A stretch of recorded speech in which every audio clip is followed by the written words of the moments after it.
में Nifty and bank Nifty का analysis करेंगे। जो चार्ट लगा हुआ है, निफ्टी का चार्ट लगा हुआ है, निफ्टी 50 का, और 1 डे का चार्ट लगा हुआ है।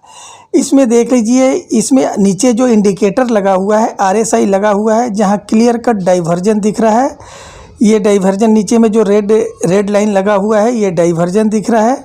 ठीक है, अब यहाँ पर ये देखते हैं जो इसका वीकली चार्ट क्या कहता है। तो यहाँ से अभी निफ्टी में काफ़ी गिरावट हमें लग रहा है, क्योंकि अभी RSI लगभग नीचे इंट्राडे में 25 के पास आएगा, 20 के पास आएगा, तब जाके ओवरसोल्ड होगा।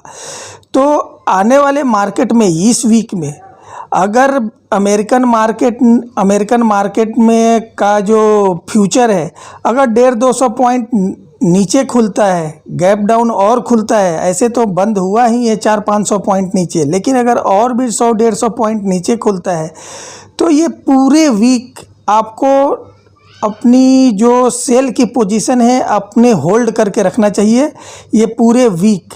ठीक है, अब थोड़ा सा वीकली चार्ट देख लेते हैं। तो ये देखिए, वीकली चार्ट में भी डाइवर्जन है, और जो ये कैंडल बना है, ये जो वीकली कैंडल बना है, प्रीवियस जो ग्रीन कैंडल है उसको इनगल्फ कर लिया है, यानी कि पूरी तरीक़ा से ढक लिया है।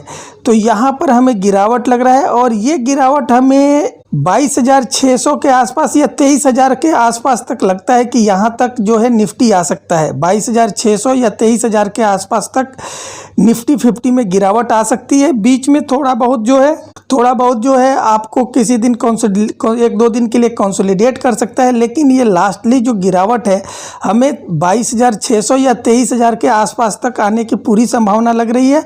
अब थोड़ा सा मंथली कैंडल भी देख लेते हैं। मंथली कैंडल भी हमें लग रहा है इसमें भी बेयरिश है। अब यहाँ ओवरबाउट पोजीशन में RSI 77-78 के आसपास है, और वहाँ से नीचे की तरफ चल दिया है। तो यहाँ पर अगर मंथली कैंडल में कोई अगर रुकावट आएगी या मार्केट रुकेगा, जब RSI नीचे 60 के आसपास आएगा या 50 के आसपास आएगा, 60 के आसपास या 55 के पास RSI आएगा, तो वहाँ पर हमें लगता है कि मार्केट में एक बेस बना सकता है। लेकिन इस पूरे वीक में मार्केट में अपने सेल के पोजीशन को होल्ड करके रखना चाहिए, क्योंकि ये जो मार्केट है अभी सोशल मीडिया का ज़माना है। जो सेल पूरे 1 महीना में आएगी वो 1 हफ्ता में आ सकती है, तो 1 हफ्ता तक अपनी पोजीशन नहीं काटना चाहिए। और अब हम थोड़ा सा बैंक निफ्टी देखेंगे। तो आपके सामने निफ्टी बैंक का मंथली चार्ट खुल गया है। यहाँ पर भी आपको डाइवर्जन दिखाई दे रहा है, जो RSI नीचे लगा हुआ है उसमें रेड कैंडल, और यहाँ पर भी काफ़ी गिरावट आ सकती है ऊपर से। और बैंक निफ्टी भी हमें लग रहा है कि नियर अबाउट 46,000 के आसपास, जो 20 डे मूविंग एवरेज है ग्रीन कलर में, वहाँ तक आ सकता है या उससे भी नीचे आ सकता है। ठीक है, तो ये चीज़ आपको ध्यान रखना चाहिए। जब 46,000 तक आ सकता है या 46,000 से नीचे आ सकता है, तो इस वीक में जो भी अपने पोजीशन को, सेल पोजीशन को बनाए हुए हैं या अगर बनाएंगे, तो उस पोजीशन को पूरे वीक आपको होल्ड करना है। इसके कई कारण है। एक तो कारण है जो ये मार्केट में तेजी है ड्यू टू SIP के कारण है। SIP यानी कि जो सिस्टमेटिक इन्वेस्टमेंट प्लान है, जो लगभग भारत में 9.5 करोड़ लोग एवरी मंथ 40,000 करोड़ का जो SIP कर रहे हैं, उस पैसों का मतलब हाईली लिक्विडिटी है मार्केट में, इंडियन मार्केट में, उसके कारण ये तेजी आई है। ठीक है, तो जब तेजी आई है, तो जब उनका जो 2020 के बाद कभी बड़ी गिरावट नहीं देखे हैं आफ्टर कोविड, तो उनकी काफ़ी पैसे अभी बन रहे हैं। पैसे 2 गुना, 3 गुना, 4 गुना, 5 गुना, 10 गुना हो गए हैं। जब उनके में लॉस आएगा 10%, 15%, 20% उनके प्रॉफिट में, तो कितना वो झेल पाते हैं। नहीं तो एक उसमें फियर फैक्टर काम आएगा और भगदड़ मचेगा मार्केट में, जिसके चलते और गिरावट आएगी।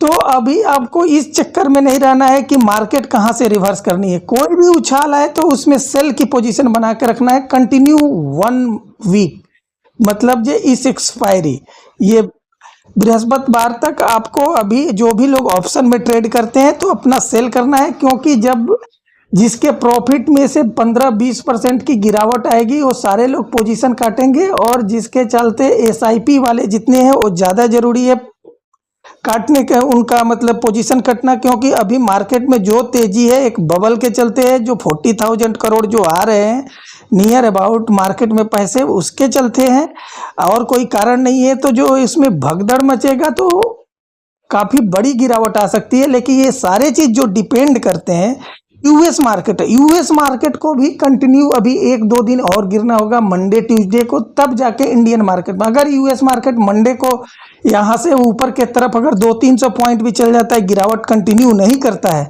तो फिर इंडियन मार्केट में तेजी आ जाएगी। तो आपको अभी इंडिकेटर पर ध्यान नहीं रखना है, यूएस मार्केट पर ध्यान रखना है कि और हमें लग रहा है कि अभी यूएस मार्केट में गिरावट आएगी, क्योंकि अभी यूएस मार्केट में अगर ट्रेंड चेंज होना होगा तो जो यूएस में इलेक्शन है उसके रिजल्ट के बाद, जब लगभग नवंबर में, तब भी जाकर यूएस में ट्रेंड चेंज होगा। अगर मान लीजिए गिरावट भी यहाँ से 10% यूएस मार्केट में आके रुक जाती है तो उसके बाद भी मार्केट ऊपर नहीं जाएगा, वहीं कंसोलिडेट करेगा और इलेक्शन रिजल्ट का वेट करेगा।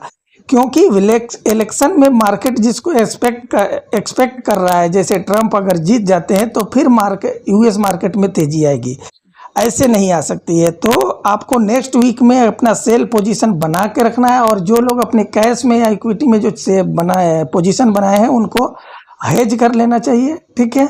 और जो लोग प्रॉफिट में हैं उनको तो थोड़ा सा अपनी प्रॉफिट बुक कर लेना चाहिए। 2-4-5% अगर गिरावट में भी अपना प्रॉफिट बुक कर लेते हैं तो कोई गलत नहीं है, ठीक है। तो सबसे बड़ी बात है कि जो पैसे एसआईपी के लगे हुए हैं, अगर कंटिन्यू यहाँ से 2 दिन और गिरावट रहा मंडे और ट्यूसडे को, तो उनमें एक भगदड़ मचेगी, एक फियर भय फैलेगा, उससे मार्केट में और गिरावट आ सकती है। तो आने वाले टाइम में आप अपने पोजीशन सेल का होल्ड करके रखें।